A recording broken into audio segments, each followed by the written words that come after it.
The story of Witold Pilecki begins far from the Poland he would one day die defending. He was born on May 13th, 1901, in a small village called Olonets, deep in the forests of Karelia, in what was then the Russian Empire. His family had not come there by choice. They were among thousands of Polish families exiled to the far reaches of Russia after the failed January uprising of 1863, a rebellion crushed by the Tsar's army. His grandfather had been one of those rebels. He fought for an independent Poland, and for that the family lost everything. The Pileckis were stripped of their lands, their rights, and sent into the cold north, where the winters were long and the memories of freedom even longer. It was in that frozen exile that Witold was born, a child of defeat but also of defiance. From his earliest years, the stories he heard were not fairy tales.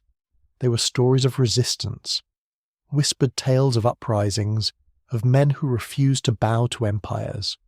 His mother, Ludwika, taught him Polish history in secret, using books hidden from the Russian authorities. She made him promise that one day he would return to the homeland his family had lost. Witold was a quiet, serious boy. He loved to draw, to read, and to ride horses when he could. But he also learned early the weight of silence, the kind of silence families carry when survival depends on obedience. As he grew, his father, Julian, worked as a forest ranger for the Tsar's administration, a compromise that allowed them to live, though it never erased the shame of exile. Still, in that vast land of snow and pine, the boy's imagination was filled with the image of a country he had never seen. Poland, a land whispered about in the dark, forbidden to exist on any map. Then came 1910.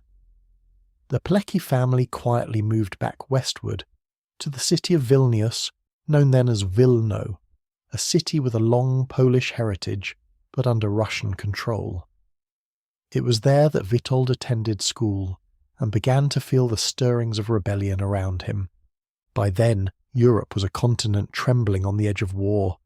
The Russian Empire was cracking under its own weight. Revolution simmered. In the streets of Wilno, whispers of independence grew louder. Witold joined the Polish Scout movement, a quiet act of resistance. The Scouts weren't just boys playing games. They were being trained to become the next generation of patriots. They learned discipline, secrecy, and loyalty to the idea of Poland. He was still a teenager when the Great War broke out in 1914. The front lines tore through Eastern Europe. Armies marched, empires collapsed, and for the first time in over a century, the dream of Polish independence seemed possible. In 1918, as Germany retreated and Russia was torn apart by revolution, Poland declared its independence. After 123 years of partition and occupation, the white and red flag flew again. Witold was 17, and he didn't hesitate. He joined the newly formed Polish army, fighting first against the retreating Bolsheviks. By 1920, Poland's survival itself was at stake.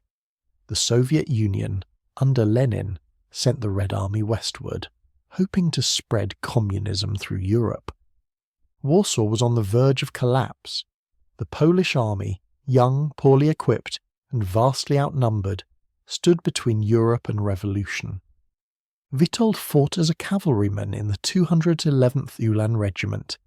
He rode into battle with a sabre at his side and a faith in his heart that Poland could endure. The fighting was brutal, chaotic, and often hopeless. But in August 1920, Poland achieved the impossible. At the Battle of Warsaw, later called the Miracle on the Vistula, Polish forces repelled the Soviets and turned the tide of the war. The young nation had survived, and so had Witold. When the war ended, he returned home, decorated for bravery. He could have left the army then, but Pilecki was not the kind of man who sought comfort when duty still called. In the 1920s, he dedicated himself to rebuilding. He studied agriculture and took over a family estate in Sukurcze, near Lida, a small peaceful village surrounded by fields and forests. There, he lived the life of a gentleman farmer, managing the land, helping the local poor, and becoming known as a man of integrity and quiet faith. He married a teacher named Maria, and together they had 2 children, Andrzej and Zofia. For a brief time, Poland seemed whole again, free, strong, and independent. But freedom, as Pilecki knew, was fragile. Throughout the 1930s, storm clouds gathered over Europe. Adolf Hitler rose to power in Germany. The Soviet Union rebuilt its armies, and Poland, trapped between 2 hungry empires, found itself in a deadly position. Witold continued to serve in the army reserves. He trained local defense units and taught young men how to fight. Quietly, he prepared for what he knew was coming, and in September 1939 it came. On the 1st of that month, German planes roared across the Polish sky. Cities burned. The invasion had begun. Pilecki was called back to active duty. He commanded a small cavalry unit near Lida. They were hopelessly outnumbered, their weapons outdated, their horses facing tanks. But they fought anyway. For weeks they held their ground, launching small raids, ambushing enemy patrols and covering the retreat of civilians. Then, on September the 17th, a second invasion struck from the east. Soviet forces poured across the border, cutting Poland in 2. The country was surrounded. By early October, the Polish army had collapsed. The government fled to France, and Witold Pilecki, refusing to surrender, went underground. He and his surviving soldiers formed a secret resistance network. They would not accept occupation. They would not bow to tyranny. The war for Witold had only just begun. In the ashes of defeat, a new war was born, one fought not on open battlefields but in the shadows. When the German army occupied Poland in late 1939, they expected submission. What they found instead was defiance. Across the country, fragments of the defeated Polish army, government officials, teachers and civilians began to organize in secret. They called themselves the Służba Zwycięstwa Polski, the Service for Poland's Victory, the first underground resistance in occupied Europe. Witold Pilecki became one of its earliest and most dedicated members. Using false names and forged papers, he began travelling between cities, rebuilding what the occupation had tried to destroy: communication lines, supply chains, and above all, morale. He worked closely with another officer, Major Jan Włodarkiewicz. Together they would form one of the most extraordinary resistance organizations of the war, the Tajna Armia Polska, the secret Polish army. Operating under German noses, they recruited men and women from all walks of life: teachers, priests, doctors, farmers. Everyone had a role. Messages were carried inside loaves of bread, weapons hidden in furniture, and oaths of loyalty whispered by candlelight. Witold often travelled in disguise. By day he seemed an ordinary man, a farmer, a tradesman, a passerby. But at night he became the architect of rebellion. The punishment for discovery was death, not only for him, but for anyone connected to him. Still, he pressed on. He believed that to live under occupation and do nothing was worse than dying for his country. As the months passed, reports began to spread about a new kind of German camp near the town of Auschwitz. Locals spoke of people disappearing there: political prisoners, resistance members, Jews. Few came back, and those who did spoke little. At first, even the underground knew little about it. The name was whispered with fear: Auschwitz. The Germans claimed it was just a prison camp, but there were rumours of starvation, executions, and something darker. By 1940, Pilecki and his comrades decided they needed information. The resistance had to know what was truly happening inside. That's when Witold did something almost unimaginable. He volunteered to go. He proposed a plan that even his closest friends found insane: to deliberately allow himself to be arrested and sent to Auschwitz, so that he could report from inside. When he presented the idea, some thought he was joking. Others tried to stop him, but he was calm, almost detached. He told them that Poland could not fight blind. Someone had to see it, document it, and build resistance even there. The mission was approved. On September 19th, 1940, in Warsaw, the Germans staged one of their frequent street roundups. Soldiers surrounded several city blocks, pulling men from their homes and lining them up in the streets. Witold was among them. He carried false identification papers under the name Tomasz Serafiński, the identity of a real Polish officer who was living elsewhere. When the soldiers shouted orders, he didn't resist. When they shoved him into a truck with hundreds of others, he stayed silent. He was 39 years old. The prisoners were taken to a temporary holding site, then loaded into cattle cars, wooden wagons meant for livestock. The doors were slammed shut, the air thin, the space so tight no one could sit down. For hours the train rattled through the Polish countryside. No one knew where they were going. Some prayed, others cursed. When the train finally stopped, it was night. The doors opened to the sound of barking dogs and shouting guards. In the dim light, Witold saw the word painted on the station platform, Auschwitz. He had arrived. The men were driven from the cars with rifle butts and ordered into lines. A German officer in a crisp uniform paced in front of them, shouting that they were now property of the Third Reich. One man near Witold dared to ask a question. The officer rolled his pistol and shot him in the face. The rest of the prisoners stood frozen. That was the welcome to Auschwitz. The next hours were a blur of violence and humiliation. The prisoners were stripped of their clothes, shaved, beaten, and given striped uniforms. Their names were replaced with numbers. Witold became prisoner 4,859. From that moment his mission began. Inside the camp, men were worked to death building barracks, hauling stones and clearing swamps. Food was a crust of bread, a bowl of watery soup. Disease was everywhere. But Witold had come for more than survival. Within days he began quietly building an underground resistance. Even here, in the heart of the Nazi machine. He started by finding other Poles who shared his purpose. Using tiny acts of trust, he formed small groups. Men who could pass messages, steal supplies, share food, and above all record what was happening.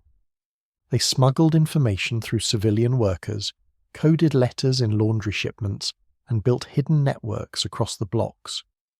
From inside Auschwitz, Witold began sending reports to the outside world, the first eyewitness accounts of the camp's horrors.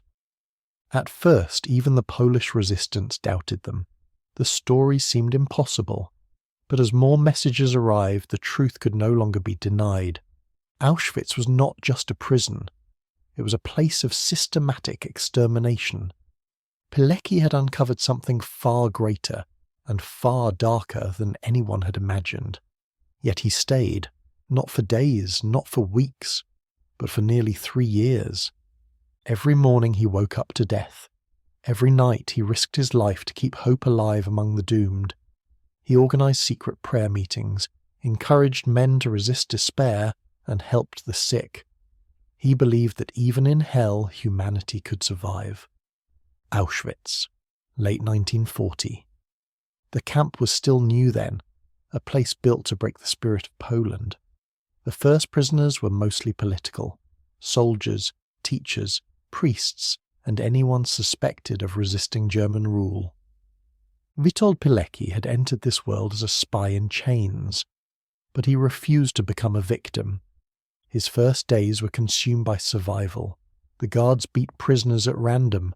The work details were endless, carrying stones, digging ditches, hauling bricks under the watch of armed men. The weak were quickly crushed. Those who fell behind were shot or beaten to death in front of the others as a warning. Witold watched, learned, and waited. He began mapping the camp in his mind, where the guards stood, where messages might be passed, where food could be hidden. He noticed which prisoners could be trusted, who was too broken to risk contact, and who might still have the courage to resist. Slowly he began to build something that had never existed in a place like this, an organised underground resistance inside Auschwitz itself. The first members were men he already knew from before the war, former soldiers, officers, teachers. They met in whispers, sometimes while working, sometimes in the moments before sleep. He called the network the Związek Organizacji Wojskowej, the Union of Military Organization, or ZOW. Its purpose was simple, but almost impossible: to gather intelligence, to keep prisoners alive, and to prepare for the day the camp could rise up. Every new recruit swore an oath. They would not betray each other, no matter what was done to them. Witold divided the camp into sections. Each block had a contact. Each contact reported through a chain of trust that eventually reached him. If one man was captured, the others would not fall. He organised secret aid, sharing food, clothes, and medicine. He found ways to smuggle extra rations to the weakest prisoners. Men who would have died survived because of his quiet work. But above all, he documented everything. Using coded messages hidden inside laundry or carried by released prisoners, he sent reports to the Polish resistance in Warsaw. Those reports described the beatings, the starvation, the random executions, and eventually something even worse. By late 1941, new transports were arriving. Not just Poles, but Jews, Romani, Soviet prisoners of war. Fewer and fewer of them were ever seen again.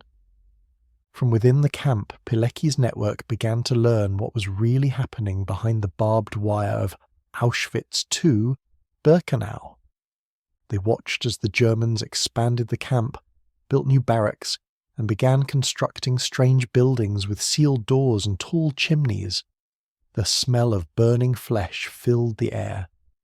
Witold's reports grew more desperate. He wrote of mass killings, of entire groups marched away and never returning. He wrote that the Germans were building a new kind of weapon, not a bomb, but a system of death. In early 1942, his messages reached London through the Polish underground. They were among the first eyewitness accounts of the Holocaust, but few believed them. The scale of what he described was beyond comprehension. Governments dismissed it as exaggerated propaganda. Still, he kept writing. Inside the camp, Pilecki's network expanded. They stole uniforms and passes. They sabotaged equipment. They built hidden radios, sending coded transmissions to the outside world. He taught men how to resist quietly, to stand straight when ordered to bow, to keep dignity even when stripped of everything. The SS tried to crush the human spirit. Pilecki's mission was to prove they could not. But the cost was unbearable. Every day he saw men hanged in public executions. Others were forced to beat their comrades to death. The infirmary became a slaughterhouse, where the sick were killed with injections of phenol. He witnessed selections where prisoners were lined up and chosen for death. He never allowed himself to break. But each day inside the camp etched another scar into his soul. He continued to send reports coded so carefully that even if intercepted, they would mean nothing to the Germans. The outside world began to understand. The Polish resistance now knew that Auschwitz was not just a prison. It was a machine designed for extermination. By 1943, Pilecki's network had grown to hundreds of members. Some were civilians forced to work in the camp kitchens or workshops. Others were guards bribed to look the other way. The underground inside Auschwitz had become a small army of its own. Still, the dream of open rebellion seemed far away. The camp was surrounded by watchtowers, machine guns, and electric fences. To rise up would mean certain death. Yet Pilecki believed that even if the uprising failed, the act itself would matter, to show that even here, at the edge of hell, humanity could still fight back. He sent word to the resistance in Warsaw, pleading for an attack on the camp, for weapons, for outside help, for coordination with his men inside.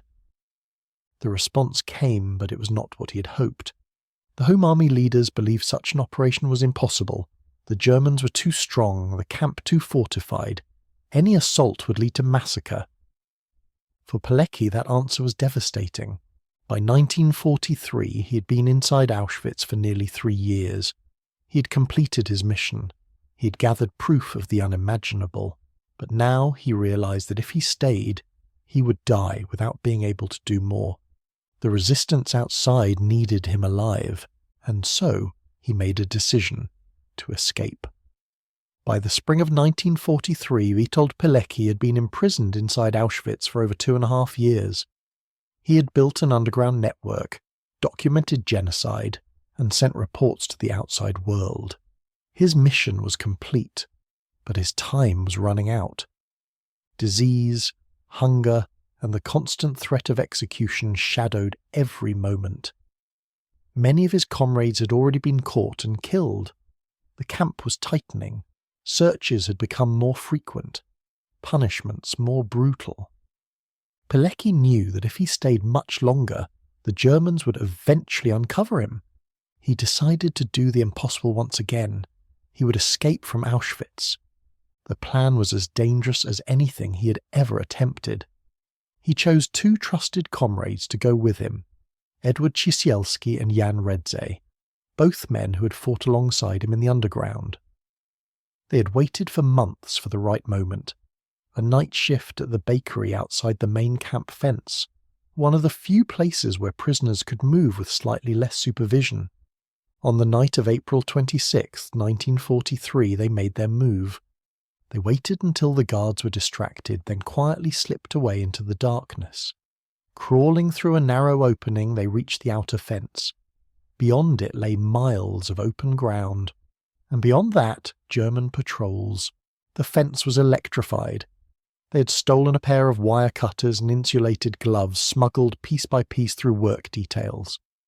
In the black of night, they cut through one of the wires and slid through. For the first time in nearly 3 years, Pilecki felt open air, real freedom on his face. But the danger had only just begun. Sirens could sound at any moment. Dogs could pick up their scent. The guards shot escapees on sight. The 3 men ran through fields and forests, barefoot, hungry, carrying nothing but stolen food and a stolen German pistol. They travelled only at night, sleeping in ditches during the day. They drank from streams, ate raw potatoes stolen from farms, and kept moving westward toward the Polish countryside. Several times they came within meters of German patrols. Once they hid beneath a wooden bridge as soldiers marched above them. Another night they took refuge in a barn only to hear German voices outside. They held their breath until dawn. After more than 100 kilometers on foot, they reached the home of a Polish farmer who risked everything to hide them. From there, they found a contact in the underground who helped them return to Warsaw. Witold had escaped Auschwitz. He had done what almost no one else had. Entered hell willingly, survived it, and then walked out alive. When he arrived in Warsaw, the members of the Home Army barely recognized him. He was gaunt, pale, and weak from starvation. His body was broken, but his mind was sharp. He wrote his first detailed report immediately, documenting every atrocity he had witnessed. The report was sent to London, where it reached the Polish government in exile. It was one of the first comprehensive descriptions of the Holocaust written by someone who had seen it firsthand. In his report, he described the gas chambers, the crematoria, the executions, and the systematic extermination of Jews and Poles. He warned that the Germans were planning something on a scale the world could not yet imagine. He begged the Allies to act, to bomb the railway lines, to attack the camp, to do something. But nothing happened. The British and American governments received the reports, but they doubted the accuracy. The numbers seemed too vast, the cruelty too monstrous. For Pilecki, it was a crushing realization. He had risked everything to bring the truth to light, and yet the world did not believe him.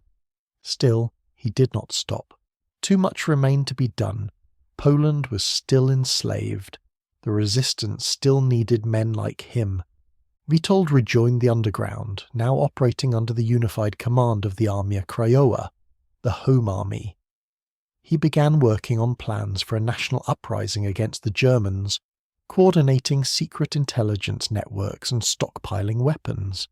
He knew the day would come when Warsaw would rise, and he would be there when it did. Would you like me to continue with Chapter 5, the Warsaw Uprising, where Pilecki takes part in one of the most desperate battles of World War II? By the summer of 1944, the tide of war had turned. The Germans were retreating from the Eastern Front, and Soviet forces were closing in from the east. To many Poles, liberation seemed close, but there was a bitter truth beneath the hope. The Soviet army was not coming to free Poland. It was coming to replace one occupation with another. The Polish underground, the Armia Krajowa, knew this. They believed that if Warsaw could liberate itself before the Red Army arrived, it might secure Poland's independence after the war. The plan was bold, the risk enormous. On August 1st, 1944, at exactly 5 p.m, the Home Army gave the signal. W hour. Across the city, underground fighters emerged from hiding. Men and women, teenagers and veterans, all armed with whatever they could find. Some carried rifles, others pistols, Molotov cocktails, even homemade grenades. The streets of Warsaw erupted in chaos and gunfire. Witold Pilecki was there from the first moment. Under the alias Roman Jasierski, he joined the Krobry II Battalion, one of the main units fighting in the city centre. He didn't reveal his true rank or identity at first. He wanted to fight as an ordinary soldier. But when his company lost many officers in the opening days, Pilecki stepped forward and took command.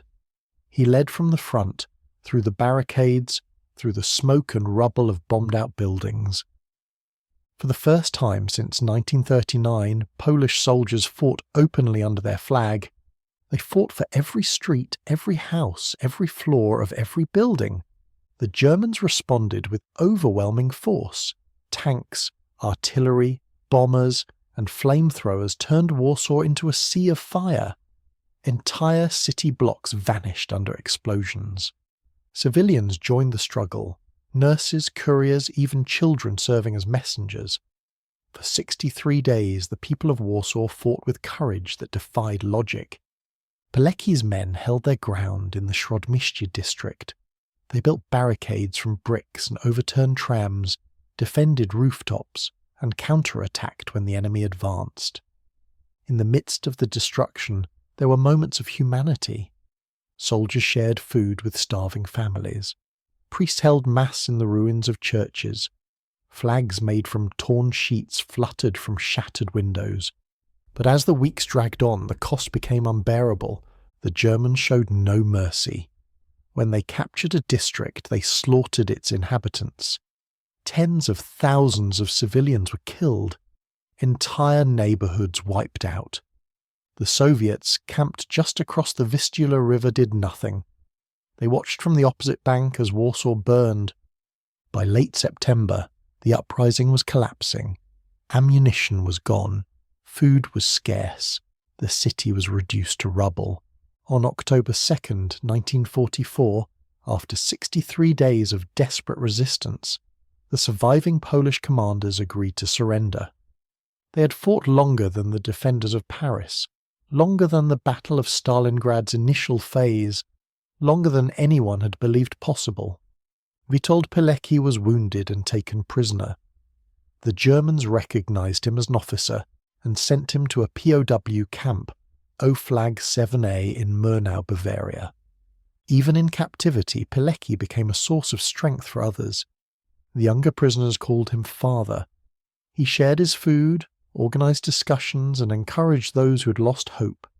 He told them stories of the underground, of comrades who had fought and fallen, and of a Poland that would one day rise again.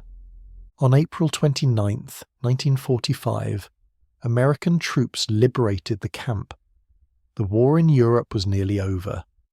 For most soldiers, this would have been the end of the story, the moment to rest, to return home, to rebuild a shattered life. But not for Witold Pilecki. For him, the war had only entered a new and darker chapter. When Witold Pilecki returned to Poland in 1945, the war was over. But the peace that followed was not freedom.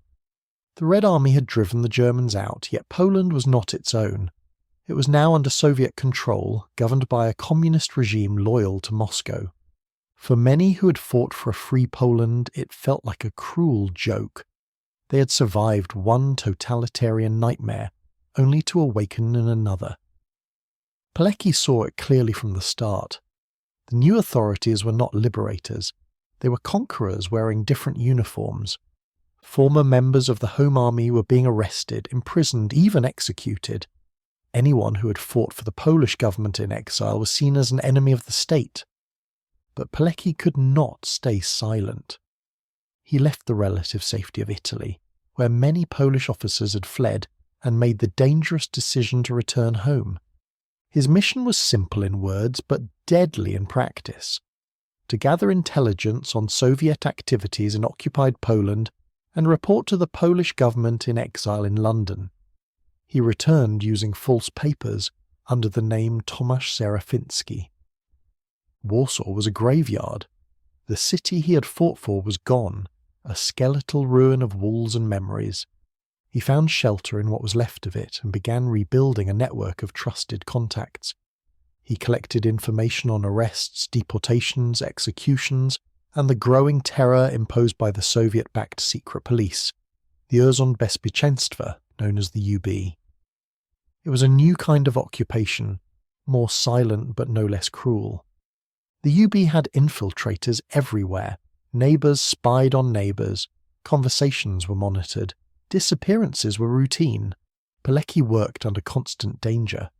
He knew that if he were caught, there would be no Geneva Convention, no prisoner exchange, only a dark cell and a bullet. He sent reports to London through underground couriers, warning that Poland was slipping into totalitarian control. He wrote that Stalin's regime was erasing everything Poland had fought for, but the West did nothing. The Allies, exhausted and wary of provoking another war, had already accepted Soviet domination of Eastern Europe as the price of peace. Pilecki understood what that meant. Poland was alone. Still, he refused to give up. He worked tirelessly for nearly 2 years, gathering names, documents, and evidence. He met in basements, in churches, in the ruins of bombed buildings, always moving, always watching his back. In 1947, the Communists held elections. They were neither free nor fair. Opposition candidates were arrested or silenced, and the results were rigged. Poland's fate was sealed. By that time, Pilecki's network had been heavily infiltrated. The UB had begun to close in. Friends warned him to flee, but he refused. He told them, "I cannot live if I do not act." In May 1947, Witold Pilecki was arrested. He was taken to Mokotów prison in Warsaw, a place that had once held Polish heroes under the Nazis, now run by Polish communists. There, the torture began. They beat him for hours, broke his ribs, crushed his fingers, burned his skin, tore out his fingernails. For months they tried to make him confess to being a spy for the West, to betray names, to break. He never did. Later witnesses said that even his interrogators were frightened by his endurance. One guard whispered, "He is made of something different." When his wife, Maria, was finally allowed to see him, she almost didn't recognize him. His face was swollen, his body broken, yet he smiled. He told her quietly, "I cannot live, but I can die with dignity."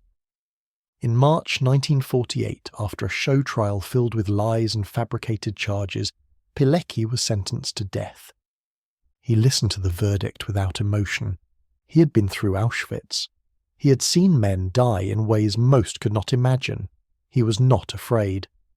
On the night of May 25, 1948, they led him to a small basement cell in Mokotów prison. There was no priest, no final words, no ceremony. A single shot to the back of the head ended his life. His body was buried in an unmarked grave somewhere in Warsaw. its location kept secret by the communist authorities for decades. For years, his name was erased from history. Speaking of him was forbidden. His family lived under surveillance, his children forbidden from knowing the truth. But truth cannot stay buried forever. When communism fell in 1989, the story of Witold Pilecki slowly began to resurface. Documents emerged, witnesses spoke, historians pieced together the fragments of his life, the soldier who volunteered for Auschwitz, who fought for Warsaw, who resisted tyranny until his final breath. In 1990, his sentence was annulled. In 1995, he was posthumously awarded the Order of the White Eagle, Poland's highest honour. And today, his name is spoken with reverence. Witold Pilecki is remembered not just as a hero of Poland, but as one of the bravest men of the 20th century. He showed that even in the darkest places, even in Auschwitz, a man can choose to remain free. History has many heroes, but few like Witold Pilecki. Most men are forced into courage by circumstance, by war, by survival, by duty. Pilecki chose it. Again and again. He volunteered for Auschwitz knowing what it was. He built resistance where hope had been extinguished. He escaped from hell, only to walk willingly back into danger for his country. And when freedom was crushed beneath the weight of another tyranny, he refused to bend. Even when the world turned its back on Poland, he stood, alone if he had to. Those who tortured him could not understand him. They thought pain could destroy what was inside him.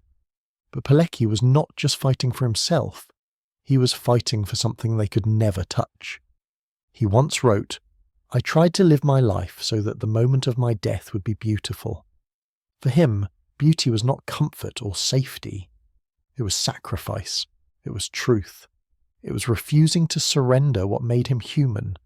When the guards took him from his cell that night in 1948, he did not cry out. He looked each man in the eye, and he forgave them. No medals, no monuments, no speeches could capture the depth of what he gave. But the silence that followed his death, the decades of erasure, made his story even more powerful. Because courage like his cannot die in darkness forever. In the years after communism fell, archaeologists searched the fields and forests around Warsaw, trying to find where the bodies of the regime's victims had been buried. Among them were Pilecki's remains, still missing but never forgotten. Every year, candles are lit in Mokotów prison. Young soldiers and students stand in silence where he took his last breath. They know his name. They carry his story forward. For them, and for anyone who hears his story, Witold Pilecki is not just a man from another century. He is a reminder that even when evil seems overwhelming, even when the world looks away, one person's courage can hold the line, and that freedom, true freedom, is not given. It is chosen, defended, and sometimes it is died for. There are men who fight for victory and men who fight for survival. Witold Pilecki fought for something greater. The idea that even in the darkest places a human soul can still be free. History has many heroes, but few like Witold Pilecki. Most men are forced into courage by circumstance, by war, by survival, by duty. Pilecki chose it, again and again. He volunteered for Auschwitz knowing what it was. He built resistance where hope had been extinguished. He escaped from hell, only to walk willingly back into danger for his country. And when freedom was crushed beneath the weight of another tyranny, he refused to bend. Even when the world turned its back on Poland, he stood, alone if he had to. Those who tortured him could not understand him. They thought pain could destroy what was inside him. But Pilecki was not just fighting for himself. He was fighting for something they could never touch. He once wrote, "I tried to live my life so that the moment of my death would be beautiful." For him, beauty was not comfort or safety. It was sacrifice. It was truth. It was refusing to surrender what made him human. When the guards took him from his cell that night in 1948, he did not cry out. He looked each man in the eye, and he forgave them. No medals, no monuments, no speeches could capture the depth of what he gave. But the silence that followed his death, the decades of erasure, made his story even more powerful. Because courage like his cannot die in darkness forever. In the years after communism fell, archaeologists searched the fields and forests around Warsaw, trying to find where the bodies of the regime's victims had been buried. Among them were Pilecki's remains, still missing but never forgotten. Every year candles are lit in Mokotów prison. Young soldiers and students stand in silence where he took his last breath. They know his name. They carry his story forward. For them, and for anyone who hears his story, Witold Pilecki is not just a man from another century. He is a reminder that even when evil seems overwhelming, even when the world looks away, one person's courage can hold the line, and that freedom, true freedom, is not given. It is chosen, defended, and sometimes it is died for. There are men who fight for victory and men who fight for survival. Witold Pilecki fought for something greater, the idea that even in the darkest places a human soul can still be free.